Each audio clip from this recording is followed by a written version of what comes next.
I had heard the rumors about the haunted road for years, but I never believed them. That was until I experienced it myself. It was a chilly autumn evening when my friend Mike and I decided to take a late-night drive.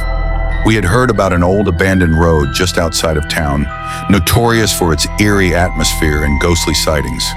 With nothing better to do, we decided to check it out. As we turned onto the road, a sense of unease washed over us.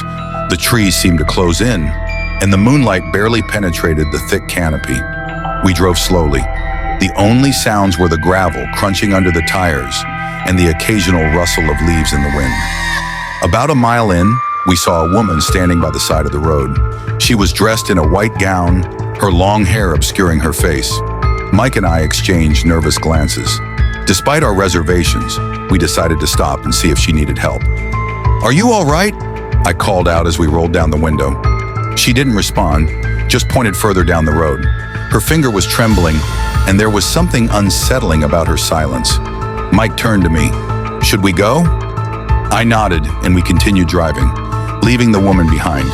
But as we drove on, the air grew colder, and an oppressive silence enveloped us. Suddenly, the car's headlights flickered, and the engine sputtered before dying completely. We were stranded in the middle of nowhere. We got out of the car to check the engine, hoping it was a simple fix. As we fumbled in the dark, the hairs on the back of my neck stood up. I turned around and saw the woman again, standing in the middle of the road, closer this time. "We need to get out of here," I whispered to Mike, panic rising in my voice. We scrambled back into the car, desperately trying to restart the engine. To our relief, it roared back to life. We sped off, not daring to look back. When we finally made it back to town, we were shaken but relieved. We told our friends what happened, expecting them to laugh it off. Instead, their faces turned serious. "You met the lady in white," one of them said. "Legend has it, she haunts that road, looking for someone to help her. But anyone who sees her never comes back the same."